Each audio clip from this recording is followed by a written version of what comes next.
My husband's family used to make jokes about my accent. One Thanksgiving, his cousin said, "Say that again. It sounds funnier when she says it." Everyone laughed. I didn't. I got up, took my plate, and left. 2 years later, they asked me to help translate during a family crisis. I said, "Funny. It sounds better when someone else does it." Then hung up. I met Nate when I was 27. I was living in Medellin, Colombia, working as a translator for a travel company. He was from Louisville, Kentucky, and worked in construction project management. We met online through a language exchange app that eventually turned into daily messages, then video calls, and finally, real feelings. Nate visited me twice before we decided I'd move to the US. I thought we had something strong. He was patient, kind, and said he admired how hardworking I was. We got married 6 months after I moved in with him. His family was polite at first. Not warm, not cold. Just formal. His mom, Judy, would smile tight and ask me surface-level questions like how I liked the weather or if I missed Colombian food. His dad, Carl, barely spoke to me at all unless it was about sports or grilling. The cousins were louder, more talkative, but from the beginning, some of them made jokes about the way I spoke. They called it teasing. I called it what it was, mocking. Here's the thing. I speak English fluently. I've studied it since I was 10. But yes, I have an accent. I don't say everything like an American. Sometimes I use the wrong preposition, or my sentences sound formal because I think in Spanish first. But I get by fine. I've worked in 2 countries with it. My husband understood me just fine. So did my coworkers. But his family liked to act like every word I said was a punchline. It started small. Say that again, it sounds cute. That's adorable. Do you always pronounce it like that? She's like Sofia Vergara, but serious. Then came the mimicry. His cousin Brian would copy something I'd said earlier, trying to imitate my accent. His brother Mike once joked, "We should get her to read a bedtime story to us, just for the laughs." Every time the room would laugh. And every time, I'd smile like it didn't hurt. But it did. It made me feel like a joke in a room full of people who saw me as less than them. I told Nate about it one night, not in anger, just trying to explain. I said, "They laugh at the way I talk." "Not with me. At me." He brushed it off. "They're just messing around. That's how they are. It means they like you." No, Nate. That's how you are with them.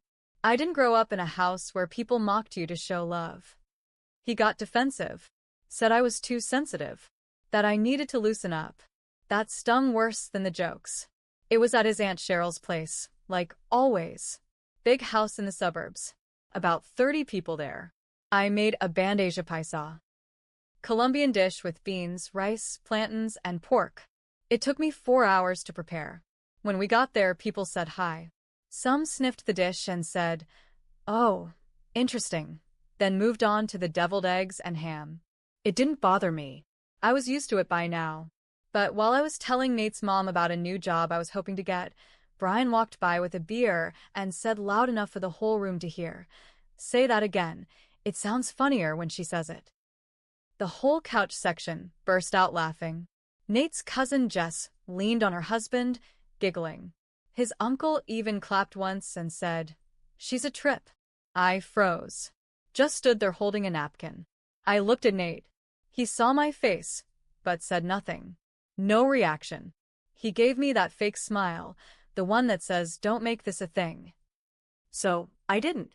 I walked to the kitchen, scraped my plate into the trash, wiped my hands, took my coat, and walked straight out the door. No drama. No speech. Just gone. I called an Uber and left. I didn't cry. I didn't even get angry. I felt clear. For the first time, I saw the truth. Nate came home 2 hours later. Slammed the door, a little harder than usual. "You couldn't have just held it together," he said. "They humiliated me. You let them. They were just joking. You made it a whole thing now. Everyone was asking where you went. It was awkward." I don't care if it was awkward. I'm not your entertainment. We barely talked the rest of the weekend. I slept on the couch the next night. After that, I stopped going to family events. No verdad. No Christmas. No 4th of July. Nothing.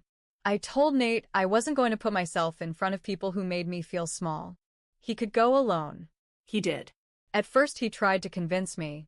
Then he just gave up and went without me. He'd show me pictures afterward like everything was normal. I stopped pretending it didn't bother me.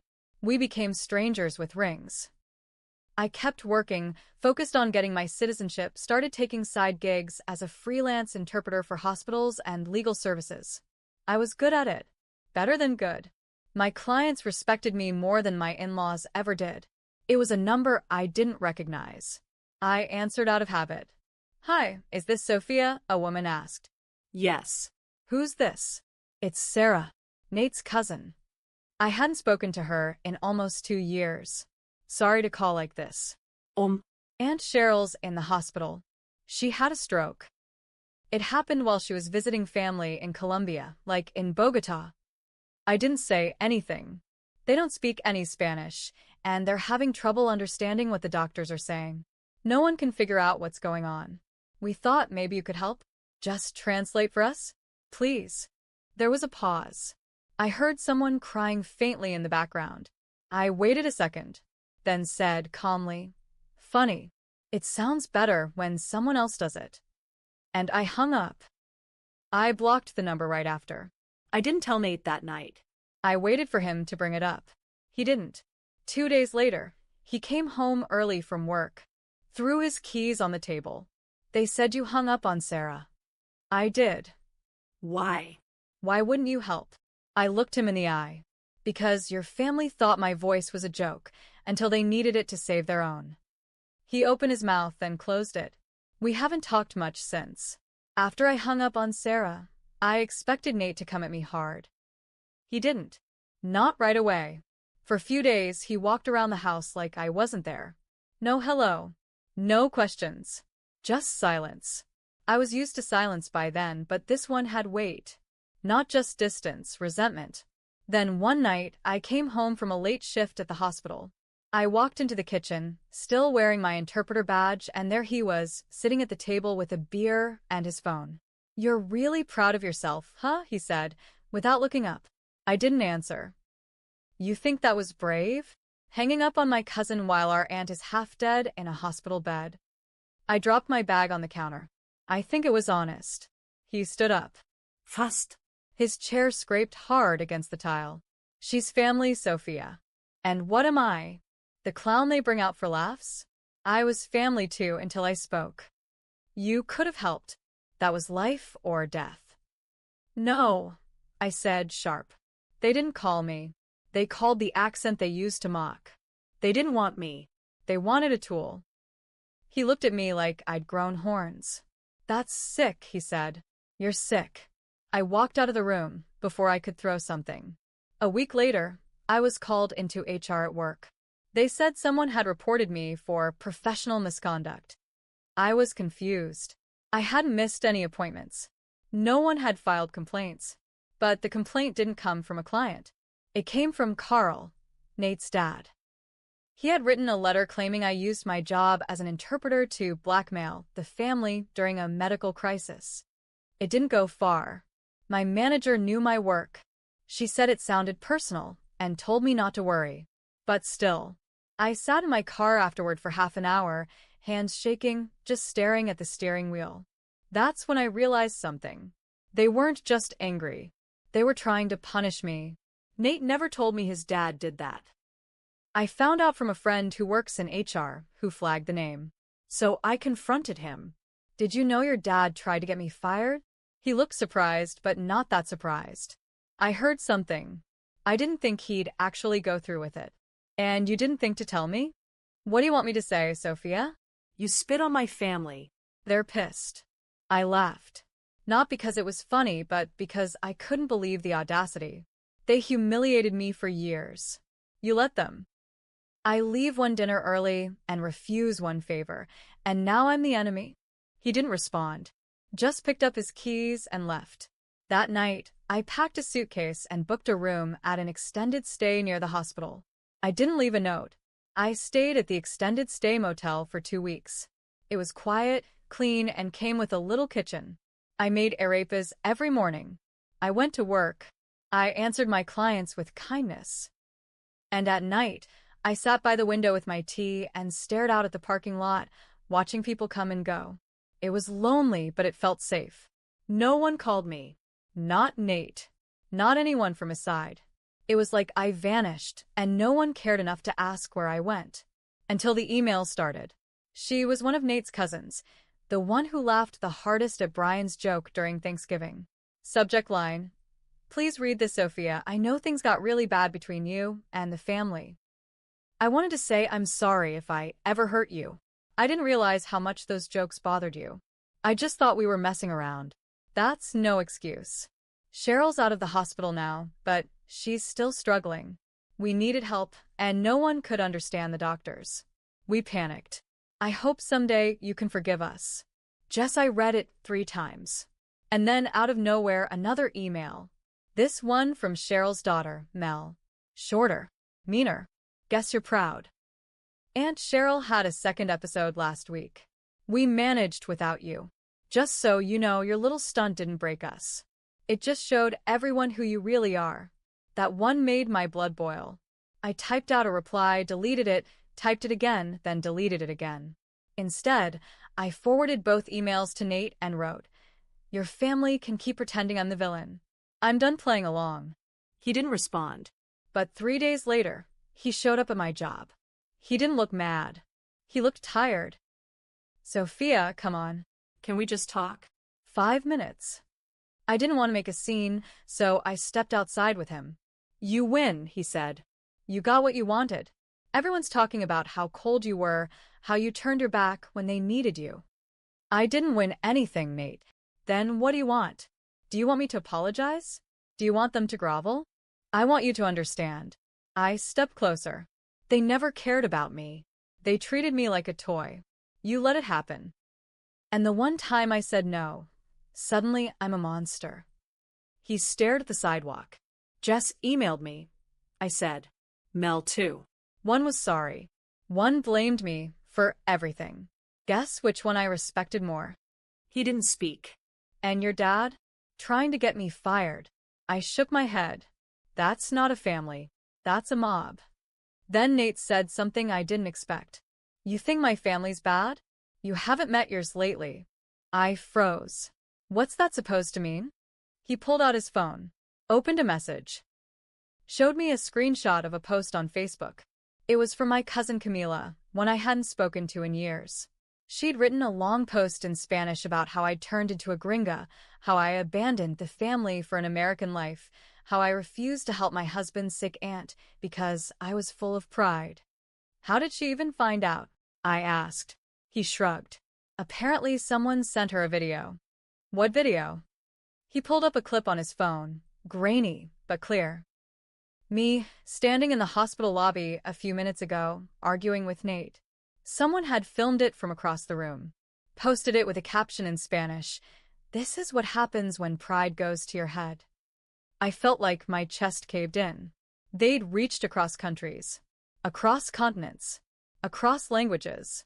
Now my family was turning on me too. I didn't say a word to Nate after I saw the video. I turned around, walked back inside the hospital, and left him standing there in the parking lot. My hands were shaking so hard I could barely swipe my badge to get back in. That night, I sat in the motel room and stared at the ceiling for hours. The betrayal was heavy, not just from his family but from mine. My own cousin, who I hadn't spoken to in years, had joined in, judged me from another country, all based on a twisted story, a single moment taken out of context. I had spent my life helping others communicate, bridging gaps, making people understand each other. And yet, here I was, misunderstood by both sides. That night, I made a choice. I made a video. Just me, sitting at the motel desk. No mock-up. No fancy background. Just truth. I spoke in English and Spanish back and forth, explaining everything. The years of mockery. The Thanksgiving humiliation. How Nate said nothing. How they all laughed at my accent until they needed it. I talked about the call from Sarah and exactly what I said. I admitted it. Yes, I hung up. Yes, I walked away. And no, I don't regret it. I even addressed my cousin Camila. You say I forgot where I came from? You're right. I forgot what it's like to be surrounded by people who only love you when you're useful. I posted the video on Facebook, Instagram, and LinkedIn. I sent it directly to Camila. I tagged Nate. I tagged the family. Then I turned off my phone and went to sleep. The next morning, I had over 300 messages. Some were hate. Some were apologies. Some were strangers telling me they'd gone through the same thing. Jess messaged me again. Said she cried watching it. Said she didn't know how bad it had gotten. Camila sent back a single line. We were raised to put family first. You just forgot which family. I replied, family is who shows up when you're down, not who kicks you and calls it discipline. Then I blocked her. I watched her video. I didn't recognize the woman in it. She's strong, angry, Brave. too bad I never made her feel that way when it mattered. That was the last I ever heard from him. A week later, I filed for divorce. 2 months after that, I moved to Chicago for a new job, head interpreter for a large hospital system. They value me there. My voice, my knowledge, my story. I'm not proud of everything I did. I could have picked up the phone and helped just once and walked away after. But something in me broke that night at Thanksgiving. When they laughed and my own husband smiled along with them, something inside me shut down. The part that gave people grace when they didn't deserve it. Maybe I should have been better. Maybe they should have too. But I know this. I will never sit at a table where I'm the punchline again. I speak with an accent. It tells you where I come from. But how I speak, that tells you who I am. And now I speak for myself.